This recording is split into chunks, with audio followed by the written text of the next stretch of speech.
9. वायुमंडल। पृथ्वी के चारों ओर से घेरे हुए वायु के विस्तृत फैलाव को वायुमंडल एटमॉस्फेयर कहते हैं। वायुमंडल के ऊपरी परत के अध्ययन को वायुविज्ञान एयरोलॉजी और निचली परत के अध्ययन को ऋतु विज्ञान मेट्रोलॉजी कहते हैं। आयतन के अनुसार वायुमंडल में 30 मील के अंदर विभिन्न गैसों का मिश्रण इस प्रकार है। नाइट्रोजन 78.07%, ऑक्सीजन 20.93%, कार्बन डाइऑक्साइड 0.03% और आर्गन 0.93%। वायुमंडल में पाए जाने वाले कुछ महत्वपूर्ण गैस। 1. नाइट्रोजन।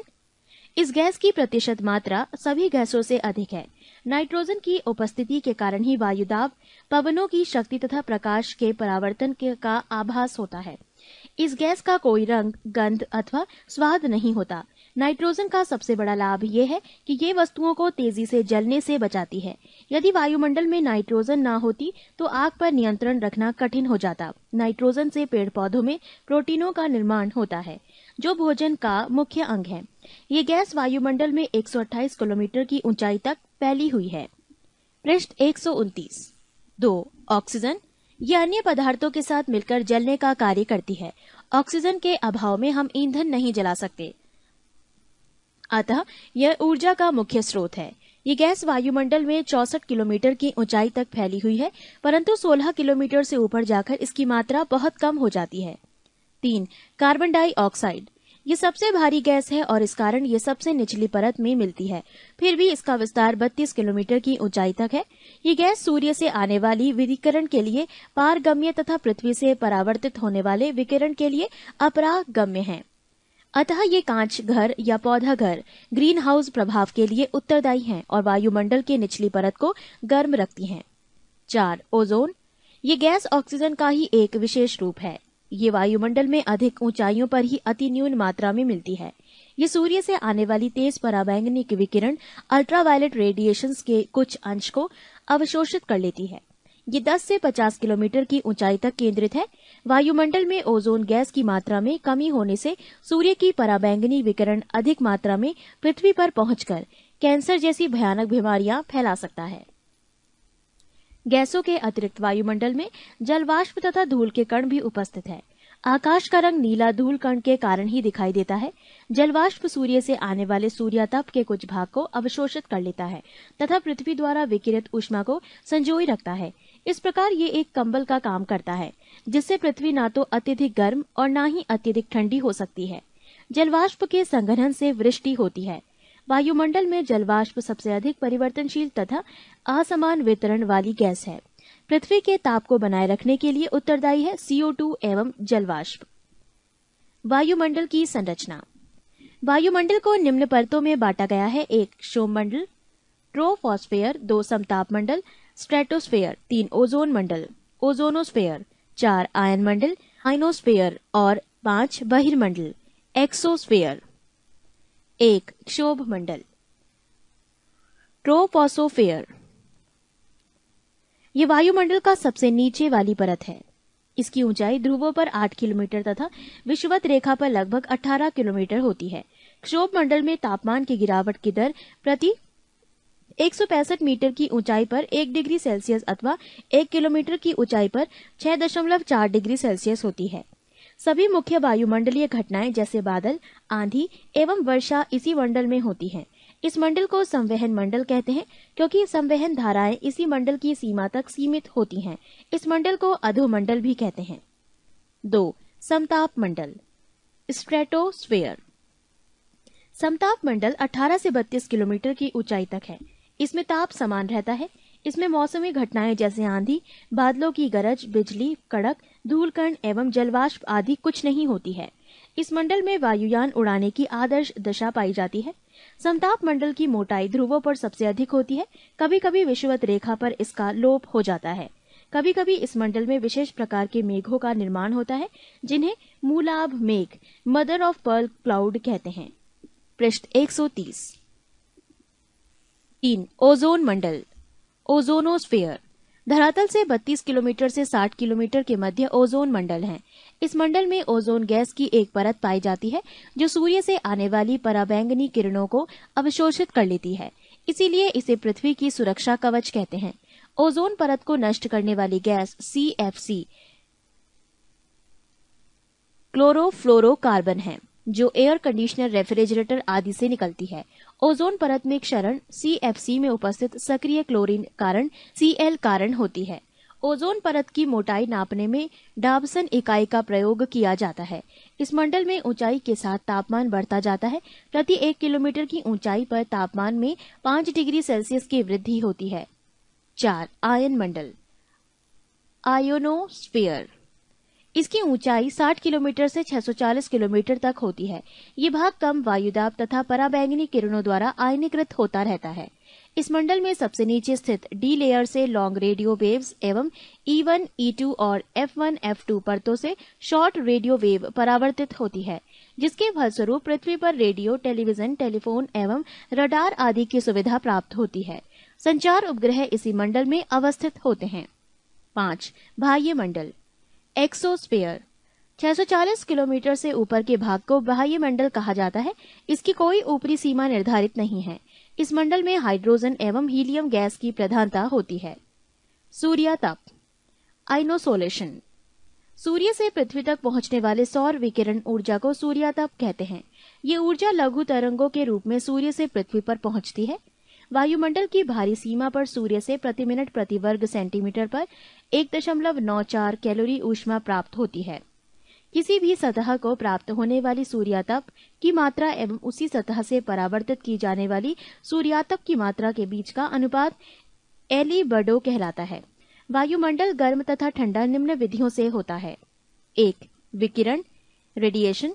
किसी पदार्थ को ऊष्मा तरंगों के संचार द्वारा सीधे गर्म होने को विकिरण कहते हैं। उदाहरणतया सूर्य से प्राप्त होने वाली किरणों से पृथ्वी तथा उसका वायुमंडल गर्म होता है। यही एकमात्र ऐसी प्रक्रिया है जिससे ऊष्मा बिना किसी माध्यम के शून्य से होकर भी यात्रा कर सकती है। सूर्य से आने वाली किरणें लघु तरंगों वाली होती हैं, जो वायुमंडल को बिना अधिक गर्म किए ही उसे पार करके पृथ्वी तक पहुंच जाती हैं। पृथ्वी पर पहुंची हुई किरणों का बहुत सा भाग पुनः वायुमंडल में चला जाता है। इसे भौमिक विकिरण, टेरेस्ट्रियल रेडिएशन कहते हैं। भौमिक विकिरण अधिक लंबी तरंगों वाली किरण होती है, जिसे वायुमंडल सुगमता से अवशोषित कर लेता है। अतः वायुमंडल सूर्य से आने वाले सौर विकिरण की अपेक्षा भौमिक विकिरण से अधिक गर्म होता है। 2. संचालन, कंडक्शन। जब असमान ताप वाली दो वस्तुएं एक दूसरे के संपर्क में आती हैं, तो अधिक तापमान वाली वस्तु में कम तापमान वाली वस्तु की ओर ऊष्मा प्रवाहित होती है। ऊष्मा का ये प्रवाह तब तक चलता रहता है जब तक दोनों वस्तुओं का तापमान एक जैसा ना हो जाए। वायु ऊष्मा की कुचालक है, अतः संचालन प्रक्रिया वायुमंडल को गर्म करने के लिए सबसे कम महत्वपूर्ण है। इससे वायुमंडल की केवल निचली परत ही गर्म होती है। पृष्ठ 131। 3. संवहन, कन्वेक्शन। किसी गैसीय अथवा तरल पदार्थ के एक भाग से दूसरे भाग की ओर उसके अणुओं द्वारा ऊष्मा के संचार को संवहन कहते हैं। यह संचार गैसीय तथा तरल पदार्थों में इसीलिए होता है क्योंकि उनके अणुओं के बीच का संबंध कमजोर होता है। ये प्रक्रिया ठोस पदार्थों में नहीं होती है। जब वायुमंडल की निचली परत भौमिक विकिरण अथवा संचालन से गर्म हो जाती है तो उसकी वायु फैलती है, जिससे उसका घनत्व कम हो जाता है। घनत्व कम होने से वो हल्की हो जाती है और ऊपर को उठती है। इस प्रकार वो वायु निचली परतों की ऊष्मा को ऊपर के लिए ले जाती है। ऊपर से ठंडी वायु उसका स्थान लेने के लिए नीचे आती है और कुछ देर बाद वो भी गर्म हो जाती है। इस प्रकार संवहन प्रक्रिया द्वारा वायुमंडल क्रमशः नीचे से ऊपर गर्म होता है। वायुमंडल गर्म होने में ये मुख्य भूमिका निभाता है। 4. अभिवहन, एडवेक्शन। इस प्रक्रिया में ऊष्मा का क्षैतिज दिशा में स्थानांतरण होता है। गर्म वायु राशियां जब ठंडे इलाकों में जाती हैं तो उन्हें गर्म कर देती हैं। इससे ऊष्मा का संचार निम्न अक्षांशीय क्षेत्रों से उच्च अक्षांशीय क्षेत्रों तक भी होता है। वायु द्वारा संचालित समुद्री धाराएं भी उष्ण कटिबंधों से ध्रुवीय क्षेत्रों में ऊष्मा का संचार करती है। समताप रेखा वो कल्पित रेखा है जो समान तापमान वाले स्थानों को मिलाती है। समताप रेखाओं तथा तापमान के वितरण को निम्न लक्षण कहते हैं। 1. समताप रेखाएं पूर्व पश्चिम दिशा में अक्षांशों के लगभग समानांतर खींची जाती हैं। इसका कारण यह है कि एक ही अक्षांश पर स्थित सभी स्थानों पर एक ही मात्रा में सूर्याताप प्राप्त होता है और तापमान भी लगभग एक जैसा ही होता है। 2. जल और स्थान पर तापमान विभिन्न होते हैं, अतः तटों पर समताप रेखाएं अकस्मात मुड़ जाती हैं। 3. दक्षिणी गोलार्ध में जल भाग अधिक है और वहां पर तापमान संबंधी विषमताएं कम पाई जाती हैं। इसके विपरीत उत्तरी गोलार्ध में जल भाग कम है और वहां पर तापमान संबंधी विषमताएं अधिक पाई जाती हैं। इस कारण दक्षिणी गोलार्ध में समताप रेखाओं में मोड़ कम आते हैं और उनकी पूर्व पश्चिम दिशा अधिक स्पष्ट है। 4. समताप रेखाओं के बीच की दूरी से ताप प्रवणता, तापमान के बदलने की दर का अनुमान लगाया जा सकता है। यदि समताप रेखाएं एक दूसरे के निकट होती हैं तो ताप प्रवणता अधिक होती है। इसके विपरीत यदि समताप रेखाएं एक दूसरे से दूर होती हैं तो ताप प्रवणता कम होती है। 5. उष्णकटिबंधीय प्रदेशों में तापमान अधिक होता है, अतः अधिक मूल्य वाली समताप रेखाएं उष्णकटिबंध में होती हैं। ध्रुवीय प्रदेशों में तापमान बहुत ही कम होता है, अतः वहां पर कम मूल्य की समताप रेखाएं होती हैं। संसार के अधिकांश क्षेत्रों के लिए जनवरी एवं जुलाई के महीनों में न्यूनतम अथवा अधिकतम तापमान पाया जाता है। यही कारण है कि तापमान विश्लेषण के लिए बहुधा इन्हीं 2 महीनों को चुना जाता है। तापांतर, रेंज ऑफ टेम्परेचर। अधिकतम तथा न्यूनतम तापमान के अंतर को तापांतर कहते हैं। ये 2 प्रकार का होता है। 1. दैनिक तापांतर। किसी स्थान पर किसी एक दिन के अधिकतम तथा न्यूनतम तापमान के अंतर को वहां का दैनिक तापांतर कहते हैं। ताप में आए इस अंतर को ताप परिसर कहते हैं। 2. वार्षिक तापांतर। जिस प्रकार दिन तथा रात के तापमान में अंतर होता है, उसी प्रकार ग्रीष्म तथा शीत ऋतु के तापमान में भी अंतर होता है। अतः किसी स्थान के सबसे गर्म तथा सबसे ठंडे महीने के मध्यमान तापमान के अंतर को वार्षिक तापांतर कहते हैं। विश्व में सबसे अधिक वार्षिक तापांतर 65.5 डिग्री सेल्सियस साइबेरिया में स्थित बरखोयांस्क नामक स्थान का है। किसी भी स्थान विशेष के औसत तापक्रम तथा उसके अक्षांश के औसत तापक्रम के अंतर को तापीय विसंगति कहते हैं। पृष्ठ 132। वायुमंडलीय दाब, पवन एवं वायु राशियां। वायु दाब सामान्य दशाओं में समुद्र तल पर वायुदाब पारे के 76 सेंटीमीटर या 760 मिलीमीटर ऊंचे स्तंभ द्वारा पड़ने वाला दाब होता है। वायुदाब बैरोमीटर से मापा जाता है। वायुमंडलीय दाब को मौसम के पूर्वानुमान के लिए एक महत्वपूर्ण सूचक माना जाता है। वायुमंडलीय दाब की इकाई बार है। 1 बार बराबर 10 की पावर 5 N प्रति मीटर स्क्वायर। समदाब रेखा, वो कल्पित रेखा जो समुद्र तल के बराबर घटाए हुए समान वायुदाब वाले स्थानों को मिलाती है, समदाब रेखा आइसोबार कहते हैं। वायुदाब को मानचित्र पर समदाब रेखा द्वारा दर्शाया जाता है। दूरी की प्रति इकाई पर दाब के घटने को दाब प्रवणता, प्रेशर ग्रेडियंट कहते हैं। जब समदाब रेखा एक दूसरे के पास होती है तो दाब प्रवणता अधिक होती है, परंतु जब समदाब रेखाएं एक दूसरे से दूर होती हैं तो दाब प्रवणता कम होती है। पृथ्वी के धरातल पर 4 वायुदाब कटिबंध है। 1. विषुवत रेखीय निम्न वायुदाब। ये पेटी भूमध्य रेखा से 10 डिग्री उत्तरी तथा 10 डिग्री दक्षिणी अक्षांशों के बीच स्थित है। यहाँ सालों भर सूर्य की किरणें लंबवत पड़ती हैं, जिसके कारण तापमान हमेशा ऊंचा रहता है। इस कटिबंध में धरातलीय क्षैतिज पवनें नहीं चलती, बल्कि अधिक तापमान के कारण वायु हल्की ऊपर होकर ऊपर को उठती है और संवहनीय धाराओं का जन्म होता है। इसीलिए इस कटिबंध को शांत कटिबंध या डोलड्रम कहते हैं। नोट: विषुवत रेखा पर पृथ्वी के घूर्णन का वेग सबसे अधिक होता है, जिससे यहाँ पर अपकेंद्रीय बल सर्वाधिक होता है, जो वायु को पृथ्वी के पृष्ठ से परे धकेलती है। इसके कारण भी यहाँ पर वायुदाब कम होता है। यंत्र और आविष्कारक: पारद वायु दाबमापी आविष्कारक ई टॉरिसेली, निद्रव वायु दाबमापी Lucien Vidie, Celsius thermometer Anders Celsius, केश आर्द्रता मापी डी सॉन्सर। 2. उपोष्ण उच्च वायुदाब। उत्तरी तथा दक्षिणी गोलार्धों में क्रमशः कर्क और मकर रेखाओं से 35 डिग्री अक्षांशों तक उच्च दाब पेटियां पाई जाती हैं। यहाँ उच्च दाब होने के 2 कारण हैं। 1. विषुवत रेखीय कटिबंध से गर्म होकर उठने वाली वायु ठंडी और भारी होकर कर्क तथा मकर रेखाओं से 35 डिग्री अक्षांशों के बीच नीचे उतरती है और उच्च वायुदाब उत्पन्न करती है। 2. पृथ्वी के दैनिक गति से के कारण उपध्रुवीय क्षेत्रों से वायु विशाल राशियां कर्क तथा मकर रेखाओं से 35 डिग्री अक्षांशों के बीच एकत्रित हो जाती हैं, जिससे वहां पर उच्च वायुदाब उत्पन्न हो जाती है। नोट, विषुवत रेखा से 30 से डिग्री 35 डिग्री अक्षांशों के मध्य दोनों गोलार्धों में उच्च वायुदाब की पेटियां उपस्थित होती हैं। इस उच्च वायुदाब वाली पेटी को अश्व अक्षांश कहते हैं। इसका कारण यह है कि मध्य युग में यूरोप में खेती के लिए पश्चिमी द्वीप समूह में पालदार जलयानों में लादकर घोड़े भेजे जाते हैं। प्रायः इन जलयानों को इन अक्षांशों के बीच वायु शांत रहने के कारण आगे बढ़ने में कई कठिनाइयां होती थीं। अतः जलयानों का भार कम करने के लिए कुछ घोड़े समुद्र में फेंक दिए जाते थे। पृष्ठ 132 पर एक सर्कल में ध्रुवीय उच्च वायुदाब कटिबंध का एक चित्र दर्शाया गया है, जिसमें सबसे ऊपर ध्रुवीय उच्च, उपध्रुवीय निम्न 66 सही 1/2 डिग्री और 45 डिग्री, उपोष्ण उच्च 35 डिग्री और 23 सही 1/2 डिग्री, विषुवतीय निम्न 0 डिग्री और 10 डिग्री तथा उपोष्ण उच्च 23 सही 1/2 डिग्री और 35 डिग्री, उपध्रुवीय निम्न 45 डिग्री तथा 66 सही 1/2 डिग्री। ध्रुवीय उच्च, ये था ध्रुवीय उच्च वायुदाब कटिबंध का एक चित्र। पृष्ठ 133।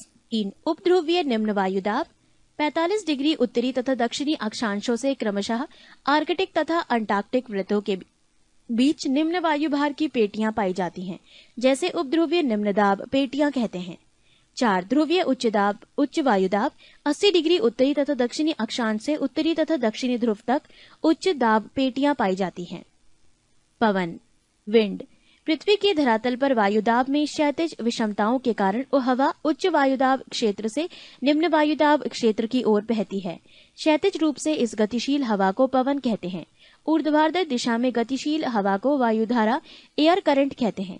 यदि पृथ्वी स्थिर होती है और उसका धरातल समतल होता तो पवन उच्च वायुदाब वाले क्षेत्र से सीधे निम्न वायुदाब वाले क्षेत्र की ओर समदाब रेखाओं पर समकोण बनाती हुई चलती है।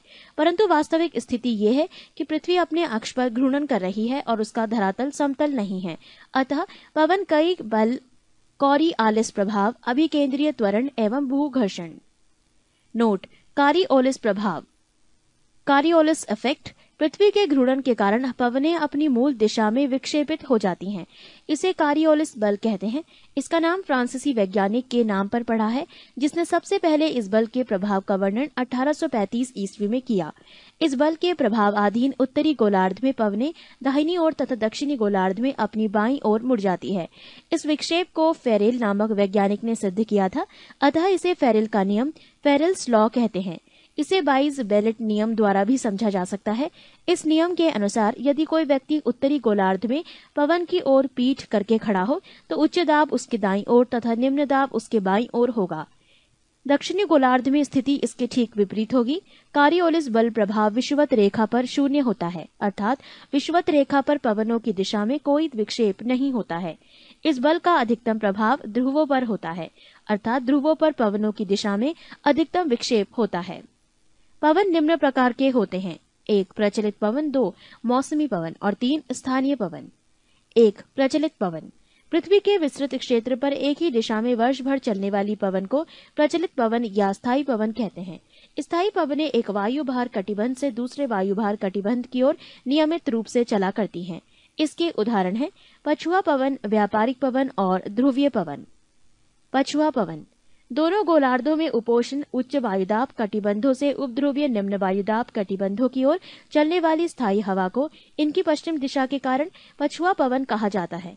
पछुआ पवन का सर्वश्रेष्ठ विकास 40 डिग्री से 65 डिग्री दक्षिण अक्षांशों के मध्य पाया जाता है। यहाँ के इन अक्षांशों को गरजता 40, प्रचंड 50 तथा चीखता 60 कहा जाता है। ये सभी नाम नाविकों के लिए दिए हुए हैं। व्यापारिक पवन, लगभग 30 डिग्री उत्तरी और दक्षिणी अक्षांशों के क्षेत्रों या उपोष्ण उच्च वायुदाब कटिबंधों से भूमध्य रेखीय निम्न वायुदाब कटिबंधों की ओर दोनों गोलार्धों में वर्ष भर निरंतर प्रवाहित होने वाले पवन को व्यापारिक पवन कहा जाता है। कॉरियोलिस बल और फेरेल के नियम के कारण उत्तरी गोलार्ध में अपनी दाईं ओर तथा दक्षिणी गोलार्ध में अपनी बाईं ओर विक्षेपित हो जाता है। ध्रुवीय पवन, ध्रुवीय उच्च वायुदाब की पेटियों से उपध्रुवीय निम्न वायुदाब की पेटियों की ओर प्रवाहित पवन को ध्रुवीय पवन के नाम से जाना जाता है। उत्तरी गोलार्ध में इसकी दिशा उत्तर पूर्व से दक्षिण पश्चिम की ओर तथा दक्षिणी गोलार्ध में दक्षिण पूर्व से उत्तर पश्चिम की ओर है। पृष्ठ 134। 2. मौसमी पवन। मौसम या समय के परिवर्तन के साथ जिन पवनों की दिशा बदल जाती है उनको मौसमी पवन कहा जाता है, जैसे मानसूनी पवन, स्थल समीर तथा समुद्री समीर पवन। 3. स्थानीय पवन। प्रमुख गर्म स्थानीय पवन चिनूक। ये संयुक्त राज्य अमेरिका और कनाडा में रॉकी पर्वत श्रेणी के पूर्वी ढाल के साथ चलने वाला गर्म या शुष्क पवन है। ये पवन रॉकी पर्वत के पूर्व के पशुपालकों के लिए बड़ा ही लाभदायक है, क्योंकि शीतकाल की अधिकांश अवधि में ये बर्फ को पिघलाकर चरागाहों को बर्फ से मुक्त रखता है। फॉन। यह आल्प्स पर्वत के उत्तरी ढाल से नीचे उतरने वाली गर्म एवं शुष्क हवा है।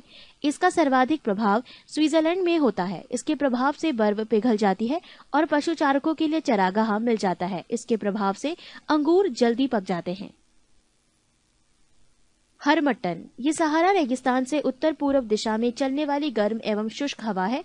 ये पवन सहारा से गिनी तट की ओर बहती है। गिनी तट पर इसे डॉक्टर हवा कहा जाता है। सिराको। ये सहारा मरुस्थल से भूमध्य सागर की ओर बहने वाली गर्म हवा है। जब ये भूमध्य सागर पार करती है तो आर्द्र हो जाती है और इटली पहुंच जाती है। इसके अन्य स्थानीय नाम भी हैं, जैसे 1 खमसिन मिस्र में, 2 गिबिली लीबिया में, 3 चिली ट्यूनीशिया में, 4 लेस्ट मेड्रिया में, 5 सिराको इटली में और 6 लेबेक स्पेन में। सिमूम। ये अरब रेगिस्तान में बहने वाली गर्म एवं शुष्क हवा है। Black roller. ये उत्तरी अमेरिका के विशाल मैदान में दक्षिणी पश्चिमी या उत्तरी पश्चिमी तेज धूल भरी चलने वाली आंधी है। Brick fielder. ये ऑस्ट्रेलिया के विक्टोरिया प्रांत में चलने वाली गर्म एवं शुष्क हवा है। नारवेस्टर। ये न्यूजीलैंड में उच्च पर्वतों से उतरने वाली गर्म एवं शुष्क हवा है। शामल। ये इराक तथा फारस की खाड़ी में चलने वाली गर्म एवं शुष्क हवा है। सांता आना। ये दक्षिणी कैलिफोर्निया में सांता आना घाटी से चलने वाली गर्म एवं शुष्क धूल भरी आंधी है। कोयम बेंग। ये जावा इंडोनेशिया में बहने वाली गर्म हवा है। ये तंबाकू की खेती को काफी नुकसान पहुंचाती है। जेट प्रवाह। Jet streams. क्षोभ मंडल की ऊपरी परत में बहुत तीव्र गति से चलने वाले संकरे, नलिकाकार एवं विसर्पी पवन प्रवाह को जेट प्रवाह कहते हैं। ये 6 से 12 किलोमीटर की ऊंचाई पर पश्चिम से पूर्व की ओर प्रवाहित होता है। ये दोनों गोलार्धों में पाया जाता है, परंतु उत्तरी गोलार्ध में ये अधिकांश शक्तिशाली होता है। इसमें वायु 120 किलोमीटर प्रति घंटा से चलती है। जेट प्रवाह वायुमंडलीय विक्षोभों, चक्रवातों, प्रतिचक्रवातों, तूफानों और वर्षा को उत्पन्न करने में सहायक होते हैं। आधुनिक खोजों के अनुसार एशिया में मानसून पवनों के कारण जेट प्रवाह माना जाता है। ये पृथ्वी पर तापमान के वितरण को संतुलन बनाने में भी महत्वपूर्ण भूमिका निभाता है। पृष्ठ 135। वायु राशियां, एयर मैसेज। वायुमंडल का ये विशाल एवं विस्तृत भाग, जिसमें तापमान तथा आर्द्रता के भौतिक लक्षण क्षैतिज दिशा में समरूप हो, वायु राशि कहलाती है। सामान्यतः वायु राशियां सैकड़ों किलोमीटर तक विस्तृत होती हैं। एक वायु राशि में कई परतें होती हैं जो एक दूसरे के ऊपर क्षैतिज दिशा में फैली होती हैं। प्रत्येक परत में वायु के तापमान तथा आर्द्रता की स्थिति लगभग समान होती हैं। ये जलवायु तथा मौसम के अध्ययन में महत्वपूर्ण भूमिका निभाती है। वाताग्र, फ्रॉन्ट्स। 2 विभिन्न प्रकार की वायु राशियां सुगमता से आपस में मिश्रित नहीं होती और तापमान तथा आर्द्रता संबंधी अपना अस्तित्व बनाए रखने के प्रयास करती है।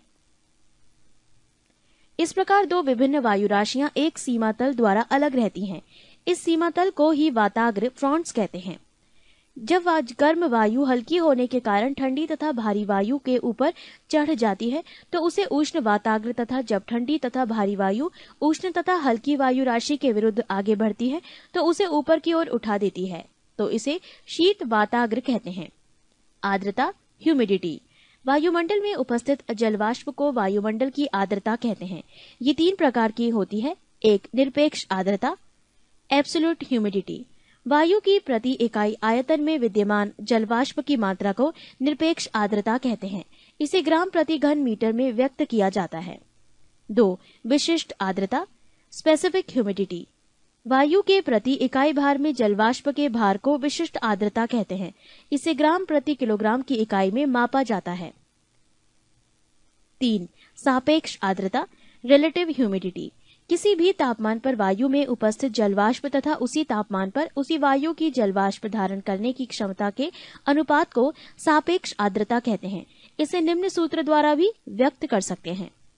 सापेक्ष आर्द्रता बराबर किसी ताप पर वायु में उपस्थित जलवाष्प की मात्रा बटे उसी ताप पर उसी वायु की जलवाष्प शोषण करने की क्षमता गुणा 100। सापेक्ष आर्द्रता जलवाष्प की मात्रा एवं वायु के तापमान पर निर्भर करता है। इसे प्रतिशत में व्यक्त किया जाता है। वायु में जलवाष्प की मात्रा अधिक होने पर सापेक्ष आर्द्रता अधिक होती है। वायु का तापमान कम होने पर सापेक्ष आर्द्रता बढ़ जाती है एवं तापमान बढ़ जाने पर सापेक्ष आर्द्रता कम हो जाती है। संतृप्त वायु की सापेक्ष आर्द्रता 100% होती है।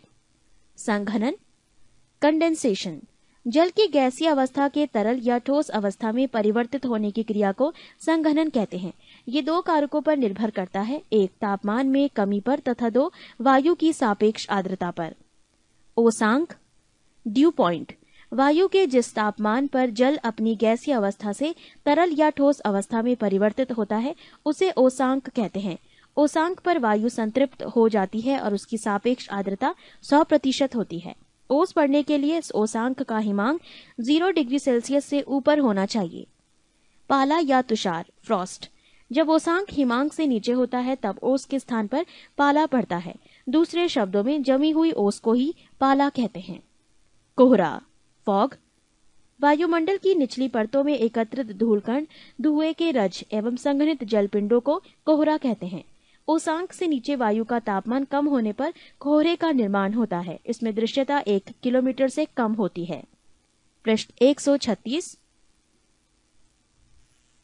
धुंध, मिस्ट, हल्के फुल्के कोहरे को कुहासा या धुंध कहते हैं। इसमें दृश्यता 1 किलोमीटर से अधिक किंतु 2 किलोमीटर से कम होती है। बादल, क्लाउड्स, बादल मुख्यतः हवा के रुद्धोष्म एडियाबेटिक प्रक्रिया द्वारा ठंडे होने पर उसके तापमान के औसांक से नीचे गिरने से बनते हैं। ये अल्प घनत्व के कारण वायुमंडल में तैरते हैं। रूप के आधार पर बादल निम्न प्रकार के होते हैं। 1 पक्षाब बादल, ये हिम के कणों से बने ऊंचे सफेद और पतले बादल होते हैं। 2 कपासी बादल, इनका आकार समतल एवं शीर्ष गुंबदनुमा होता है। 3 स्तरी बादल, ये परतदार चादर जैसे लगते हैं। ये अधिकांश या पूर्ण आकाश को ढके रहते हैं। ये 2 या 3 किलोमीटर की ऊंचाई पर पाए जाते हैं। वर्षा, रेनफॉल, जब जलवाष्प की बूंदें जल के रूप में पृथ्वी पर गिरती है तो उसे वर्षा कहते हैं। वायु के ठंडा होने की विधियों के अनुसार वर्षा 3 प्रकार की होती है। 1 संवहनीय वर्षा, कन्वेक्शनल रेनफॉल, जब भूतल बहुत गर्म हो जाता है तो उसके साथ लगने वाली वायु भी गर्म हो जाती है। वायु गर्म होकर फैलती है और हल्की हो जाती है। ये हल्की वायु ऊपर को उठने लगती है और संवहनीय धाराओं का निर्माण होता है। ऊपर जाकर ये वायु ठंडी हो जाती है और इसमें उपस्थित जलवाष्प का संघनन होने लगता है। संघनन से कपासी मेघ बनते हैं जिससे घनघोर वर्षा होती है। इसे संवहनीय वर्ष कहते हैं। 2 पर्वतकृत वर्षा, ओरोग्राफिक रेनफॉल, जब जलवाष्प से लदी हुई गर्म वायु को किसी पर्वत या पठार की ढलान के साथ ऊपर चढ़ना पड़ता है तो ये वायु ठंडी हो जाती है। ठंडी होने से ये संतृप्त हो जाती है और ऊपर चढ़ने से जलवाष्प का संघनन होने लगता है। इससे वर्षा होती है। इसे पर्वतकृत वर्षा कहते हैं। 3 चक्रवाती वर्षा, साइक्लोनिक और फ्रंटल रेनफॉल, चक्रवातों द्वारा होने वाली वर्षा को चक्रवाती अथवा वाताग्री वर्षा कहते हैं। चक्रवात या प्रतिचक्रवात, चक्रवात प्रतिचक्रवात, इसकी उत्पत्ति विभिन्न प्रकार की वायु राशियों के मिश्रण के फलस्वरूप वायु की तीव्र गति से ऊपर उठकर बवंडर का रूप ग्रहण करने से होती है। चक्रवात केंद्र में कम दाब की स्थापना होने पर बाहर की ओर दाब बढ़ता जाता है। इस अवस्था में हवाएं बाहर से भीतर की ओर चलती हैं। इसे ही चक्रवात कहा जाता है। चक्रवात में वायु चलने की दिशा उत्तरी गोलार्ध में घड़ी की सुइयों के विपरीत एंटी क्लॉकवाइज एवं दक्षिणी गोलार्ध में घड़ी की सुई दिशा क्लॉकवाइज में बद होती है। टॉर्नेडो, हरिकेन्स व टाइफून चक्रवात के उदाहरण हैं। प्रति चक्रवात, जब केंद्र में दाब अधिक होता है तो केंद्र से हवाएं बाहर की ओर चलती हैं। इसे प्रति चक्रवात कहा जाता है। इसमें वाताग्र फ्रंट्स का अभाव होता है। प्रति चक्रवात में वायु की दिशा उत्तरी गोलार्ध में घड़ी की सुइयों के अनुकूल क्लॉकवाइज तथा दक्षिणी गोलार्ध में घड़ी की सुइयों के विपरीत एंटी क्लॉकवाइज होती है। चक्रवात में हवा केंद्र की तरफ आती है और ऊपर उठकर ठंडी होती है और वर्षा कराती है, जबकि प्रति चक्रवात में मौसम साफ होता है। टॉर्नेडो, ये भयंकर अल्पकालीन तूफान है। ऑस्ट्रेलिया एवं संयुक्त राज्य अमेरिका के मिसिसिपी इलाकों में इस तूफान को टॉर्नेडो कहा जाता है। ये जल एवं स्थल दोनों में उत्पन्न होता है। इसमें स्थलीय हवाओं का वेग 325 किलोमीटर प्रति घंटा होता है।